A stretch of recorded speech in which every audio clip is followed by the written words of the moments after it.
Hello everyone, in this video we are going to see about the tokens of Java. So you all know that tokens are the smallest individual units of any language. Now let us see one by one what are all the components of the tokens. The tokens may be identifiers, literals, operators, separators, comments or keywords. Let us see one by one in detail. Now let us see what is an identifier.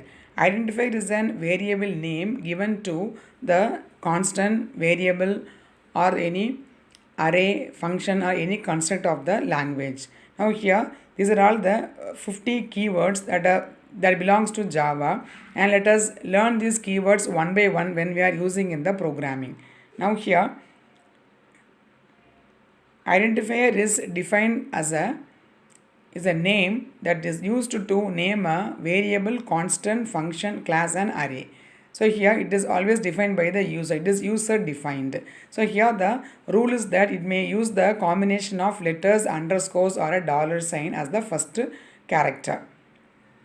And then the label is also known as the special kind of identifier that is used in the go-to statement. So here what is the go-to statement is there is a statement in Java called go-to and then label number. This label number identifies the statement number which it wants to jump, which the control wants to jump. So that is the label.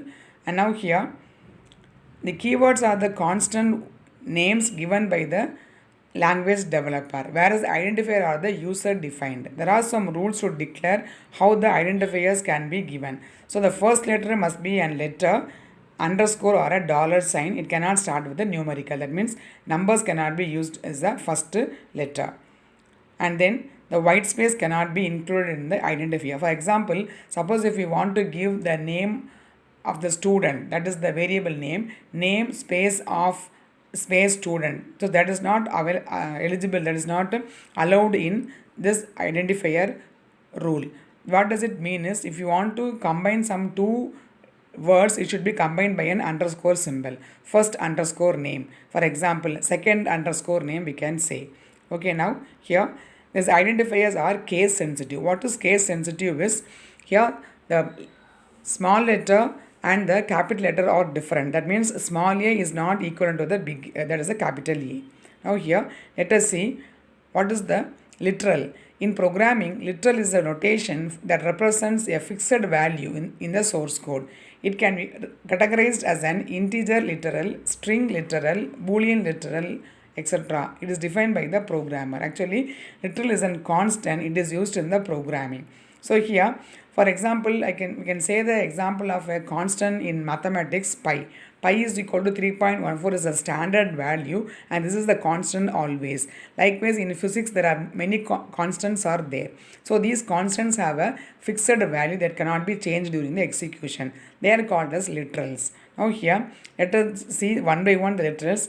Literals may be depending upon the data types also. Say integer literals. Likewise, it may be an floating point literal. Integer literal is an whole number literal, and then floating point literal is the number with the decimal point, and then character constant is a single letter constant like y for s, and then within quotes small y or small f, f for female, m for male. Like we can use the character constant, and then we have the string constant. String constant are the string is a collection of characters, and string constant refers to the fixed string value.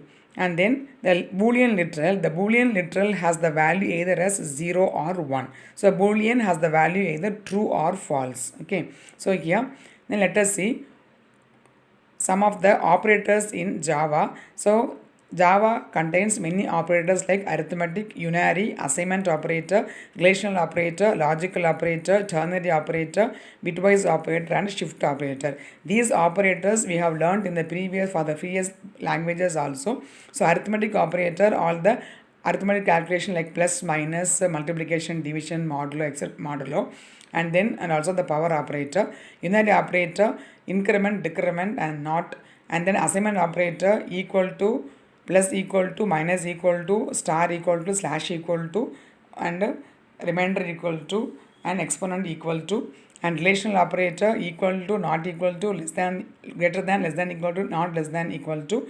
Likewise logical operator and or, and then ternary operator, there is a conditional operator with a question mark and colon, and then bitwise operator that does the operations on a bitwise. So that is again and or not are the bitwise operators, and shift operator, there are the left shift and the right shift operators. So these operators are used in the mathematical and logical relational calculations when used in the programming. And then we have the separators. What is a separator is? A separator separates the different constants or variables and so forth. So here we are having few separators like colon, comma, dot, open brace, close brace, open curly brace, close curly brace, open square bracket, and square close bracket. Because these are separators that separates the variables or the constants. And then the comments. So comments allows us to specify the information about the program inside the Java program. So in any programming language, comments are the lines that specify the information for the user. It has no meaning to the compiler. Okay, so here, so when the any programming language as on Java also, when it reaches this command, it just ignore those commands and it keep on continuing with the processing. So this Java compiler treat commands as an white space. This is nothing for the compiler.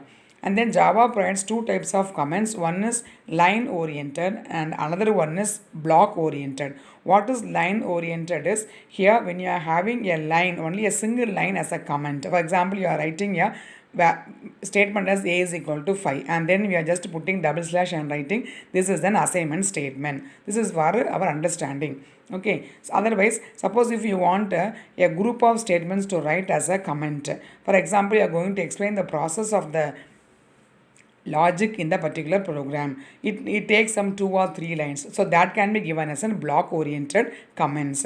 It begins with the slash star and continues and end with the star and slash. So these are all the ways to represent the comments in the programming language. So that's all. These are all the tokens of the programming language, and these tokens are the individual units by which the whole programming construct is built up.